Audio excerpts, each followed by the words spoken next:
हमारे सनातन धर्म की सबसे सुंदर परंपराओं में से एक है कथावाचन। शिव महापुराण हो, देवी भागवत हो या श्रीमद् भागवत कथा हो, इन सभी के माध्यम से न केवल धर्म का ज्ञान मिलता है बल्कि जीवन जीने की कला भी सिखाई जाती है। आज हम बात करने वाले हैं ऐसी ही महान कथावाचिका के बारे में जिन्होंने अपनी कथावाचन से सभी के दिलों को छू लिया है। नमस्कार दोस्तों, क्या आपने कभी सोचा है कि एक साधारण परिवार की लड़की जिसकी परवरिश धार्मिक माहौल में हुई, वो कैसे लाखों लोगों की आध्यात्मिक प्रेरणा बन जाती है? कैसे एक छोटी सी बच्ची की भक्ति पूरे देश को अपनी ओर आकर्षित कर लेती है? हम आपको एक ऐसी प्रेरक कहानी सुनाने जा रहे हैं, एक लड़की की जो अपने मधुर भजनों से, अपनी सादगी से और अपने विश्वास से आज एक आध्यात्मिक सुपरस्टार बन चुकी है। उनका नाम है जया किशोरी जी। जया किशोरी जी का जन्म 13 जुलाई 1995 को एक छोटे से कस्बे सुजानगढ़ में एक मध्यम वर्गीय ब्राह्मण परिवार में हुआ, जिनका नाम रखा गया जया शर्मा। पिता रविशंकर शर्मा और माता गीता देवी ने उन्हें धार्मिक माहौल में पाला पोसा। जल्द ही उनका पूरा परिवार कोलकाता शिफ्ट हो गया, जहां जया की पढ़ाई और आध्यात्मिक यात्रा दोनों ने उड़ान भरी। जया बचपन से ही एक शांत, समझदार और संगीत में रुचि रखने वाली लड़की थी।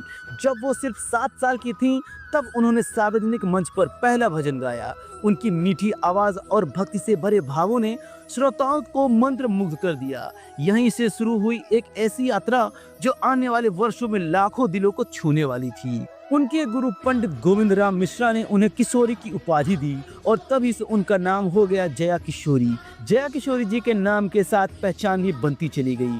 छोटी उम्र में ही उन्होंने नानी बाईरो मायरो, श्रीमद् भागवत कथा और राम कथा जैसे बड़े बड़े आयोजनों से प्रवचन देना शुरू किया। मंच पर उनका आत्मविश्वास, भावपूर्ण आवाज और धार्मिक ज्ञान देखकर लोग कहते थे, ये कोई साधारण लड़की नहीं है, ये तो साक्षात शक्ति है। जया किशोरी जी ने कोलकाता के महादेवी बिरला स्कूल से स्कूल की शिक्षा प्राप्त की और बाद में कॉमर्स से ग्रेजुएशन भी किया।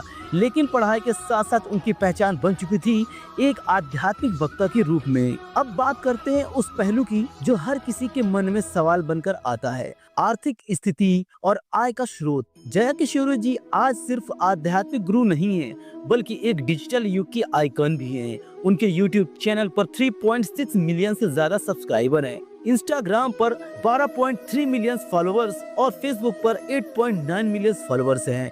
ये सभी फॉलोअर्स ने उन्हें लाखों की आय देते हैं। विज्ञापन, ब्रांड प्रमोशन और भक्ति संगीत की बिक्री के जरिए भी उनकी लाखों की कमाई हो जाती है। मीडिया रिपोर्ट्स के अनुसार जया किशोरी जी एक कथा के लिए 9 लाख रुपए तक का मानधन लेती हैं। उनकी कुल संपत्ति लगभग 1.5 करोड़ से 2 करोड़ तक की बताई जाती है। उनकी जीवन शैली सरल जरूर है लेकिन उसमें आधुनिकता की झलक भी है। 2024 में वायरल हुई एक तस्वीर में जया की डियोर ब्रांड का लगभग 2 लाख रुपए का बैग लेकर देखा गया, जिसने सोशल मीडिया पर खूब चर्चा बटोरी। आलोचकों ने सवाल उठाए लेकिन उन्होंने विनम्रता से स्पष्ट किया कि वे भी एक सामान्य इंसान हैं और आध्यात्मिकता का मतलब गरीबी नहीं होता। इसके बावजूद जया किशोरी जी का मन सेवा में भी उतना ही रमा है जितना भक्ति में लीन रहती हैं। वे नारायण सेवा संस्थान उदयपुर को अपनी आय का बड़ा हिस्सा दान करती हैं, जो दिव्यांग बच्चों की देखभाल करता है। इसके अलावा वे बेटी बचाओ बेटी पढ़ाओ, वृक्षारोपण और वृद्धाश्रम जैसे अभियानों में बहुत ज्यादा ही सक्रिय है। समाज और धर्म के प्रति उनके समर्पण को देखते हुए उन्हें कई सम्मान भी प्राप्त हुए हैं।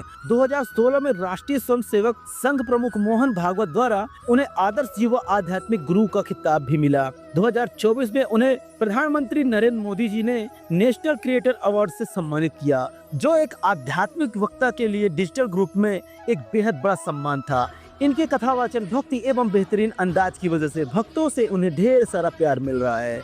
दोस्तों, तो ये थी कहानी उस लड़की की जिसने भक्ति को जीवन का आधार बनाया, जिसने सोशल मीडिया को आध्यात्मिकता का माध्यम बनाया और जिसने लाखों युवाओं को दिखाया कि धर्म, सेवा और आधुनिकता एक साथ चल सकते हैं। जया किशोरी आज सिर्फ एक नाम नहीं है, वो एक विश्वास है, एक ऊर्जा है और एक ऐसी प्रेरणा है जो बताती है कि अगर मन में श्रद्धा हो और दिशा सही हो तो कोई भी साधारण व्यक्ति असाधारण बन सकता है। अगर आपको ये कहानी पसंद आई हो तो इसे जरूर शेयर करें और बताएं अगली बार किस आध्यात्मिक हस्ती की यात्रा हम लेकर आएं। तो मिलते हैं ऐसे ज्ञानवर्धक अगली वीडियो में, तब तक के लिए जय श्री कृष्ण।